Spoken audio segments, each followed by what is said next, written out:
When it comes to your gaming performance, the graphics card or GPU is the most important component inside of your PC. If you want to achieve a higher number of FPS, this is the first component that you should be looking at when buying a new system, alongside another component that I will talk about later on. That being said, if you want to play at 1440p resolution and you want to achieve a high level of performance, you need a graphics card that's going to be able to support 1440p resolution with a smooth frame rates. Because if you get this component wrong and it cannot handle 1440p resolution, then your game will feel laggy. So in this video I will make sure that doesn't happen to you, because I will show you the best 1440p graphics cards for gaming, and this goes for every budget. Also, some of them can run games at 4K as well in case you want to upgrade your monitor in the future, and I will also tell you which graphics cards to avoid if you want to play at 1440p resolution. On top of that, I will show you the level of performance that you can get with each graphics card, which by the way, the link to all of these GPUs will be down in the video description in case you want to check the latest pricing and availability, and in case you want to buy one of the best graphics cards in 2024 for 1440p. My name is Valentino, and if you find valuable information throughout this video, leave a like and subscribe as it helps the channel grow a lot. That being said, let's start. So I will start with the graphics cards that you should avoid for 1440p resolution, but before going there, I want to say that there's no such a thing as a bad graphics card, but the only thing that it makes a graphics card bad is the pricing. If the graphics cards that I'm going to mention right now were $50 to $100 or $150 cheaper, then they wouldn't be on this list because they would be much better when it comes to price to performance. Now, the first graphics card that I want you to avoid at 1440p is the RTX 4060. This one has 8 gigs of VRAM and is going for $300. And trust me, if you are working with a tight budget 1440p, there's a graphics card at the same price point that's going to give you more VRAM, which is essential if you want to play at 1440p in the latest, most high demanding titles out there on high to ultra settings, and it also performs much faster than the 4060 for the same price. However, if your favorite games do not require more than 8 gigs of VRAM, let's say you want to play games like GTA 5 or Fortnite, even on the highest settings, well, in that case, if you must have an Nvidia GPU, then the 4060 is not a bad option, but for most people, I would avoid this graphics card when possible because of those 8 gigs of VRAM and considering that you can get a better graphics card at the same price point. The next one that you should avoid is the RTX 4060 Ti 8GB version. This one is way too expensive for an 8GB graphics card, and I was just talking about the 4060 being expensive for an 8GB graphics card. Well, this one is even more expensive, going for around $370, and at this price point, trust me, you do not want to have any VRAM issues when it comes to 1440p resolution if you want to play high demanding titles. And once again, for the same price, you can get a much better graphics card that has more VRAM and is overall way better. The next graphics card is the RTX 4070 Ti.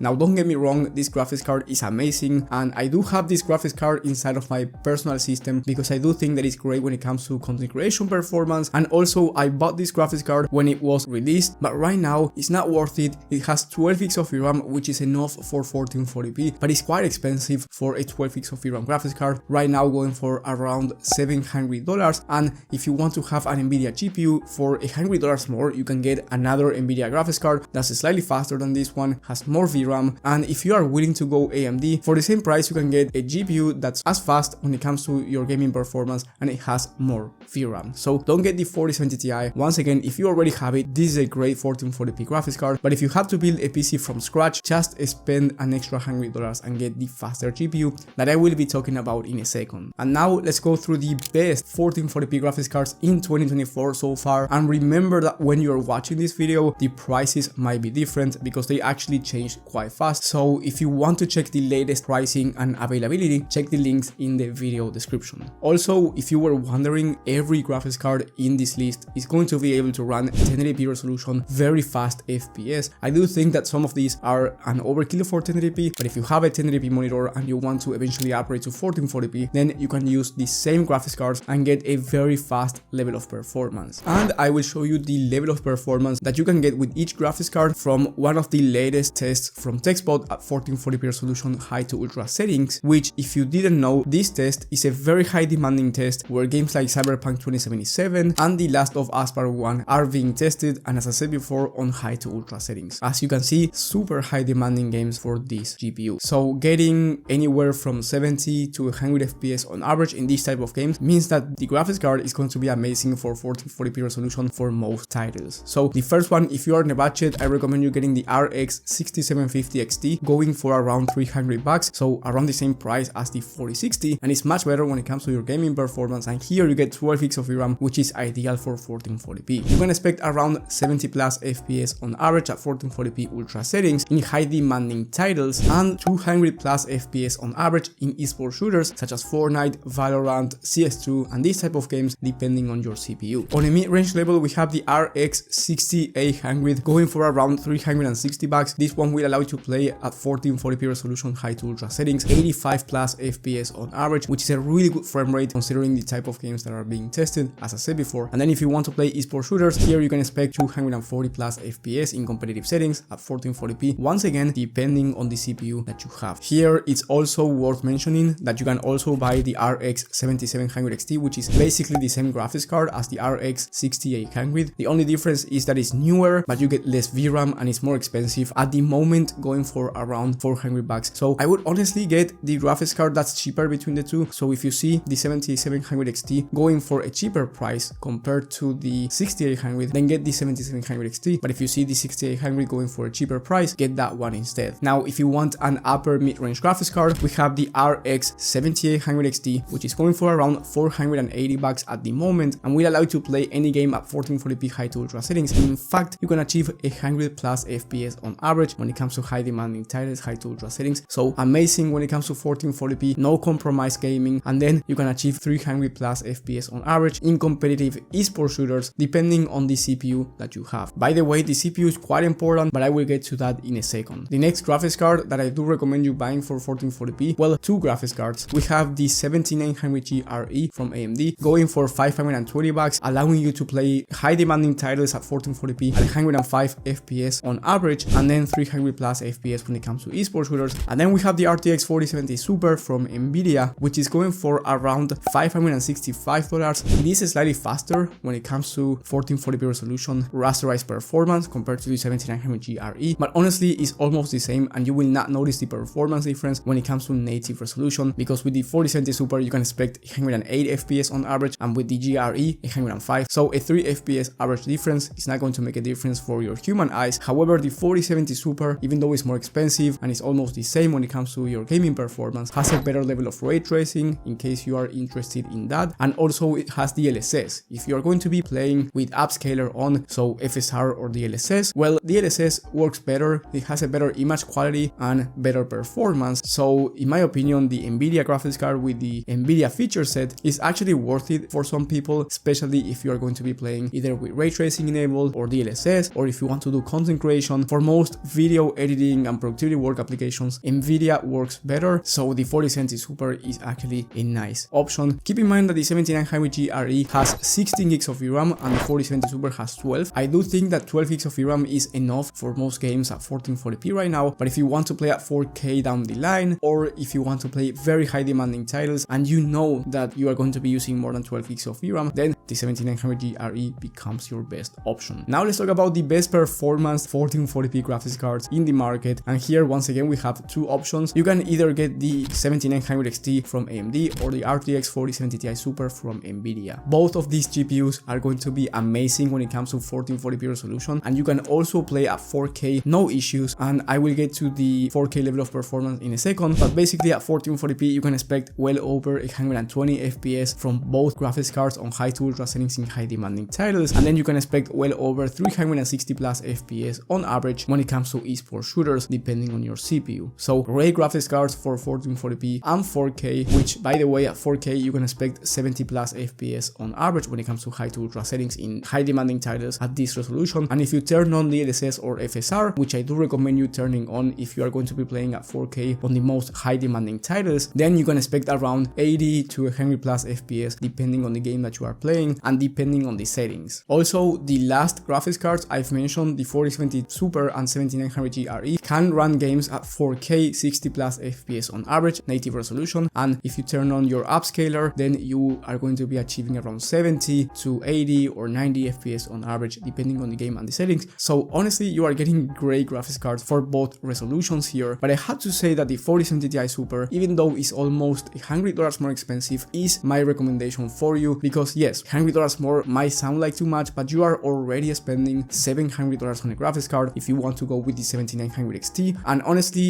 if you are going to be spending that amount of money, you might as well spend the extra $100 and get the better feature set. As I said before, better level of ray tracing, you get DLSS, which is the better upscaler. It is better when it comes to most productivity work and content creation applications. So overall, the 4070 Ti Super is the better graphics card, and it has 16 gigs of VRAM, which is enough even at 4K resolution. And even though the 7900 XT has 20 gigs of VRAM, that's not going to make a difference when it comes to your gaming performance, because quite frankly, most games do not require more than 16 gigs of VRAM, even when it comes to 4K ultra settings with ray tracing enabled. So it doesn't really matter which one you choose here, but I would recommend you the 4070 Ti Super if you want the better GPU overall. Now let's go through the best ray tracing GPUs in case you want to enable ray tracing in your favorite games. And before doing that, I want to say that if you are finding valuable information so far, leave a like and subscribe, because you know that it's going to help the channel grow a lot, so thank you so much. Now, if you are looking to play with ray tracing enabled at 1440p in high demanding games and you want the best visual experience that you can get, well, there are three graphics cards that I would recommend you buying. The first one and the cheapest one being the RTX 4070. This is the minimum graphics card I would recommend you to play with ray tracing enabled, because on a 10 game average from TechSpot with ray tracing on, it was able to reach 60 plus FPS on average. But if you get the 4070, I do recommend you turning on DLSS at the same time as you turn on ray tracing for you to achieve a smoother level of performance. That way you are happier while you play your games. If you have around $30 to $50 more to spend, then get the 4070 Super, because it's going to be a nice upgrade where you will be able to average 10 FPS more than the RTX 4070 non-super, so a better gaming experience overall. And then if you want the best gaming experience with ray tracing enabled, get the 4070 Ti Super. With this one, you can achieve over 85 plus FPS when it comes to 1440p ultra ray tracing on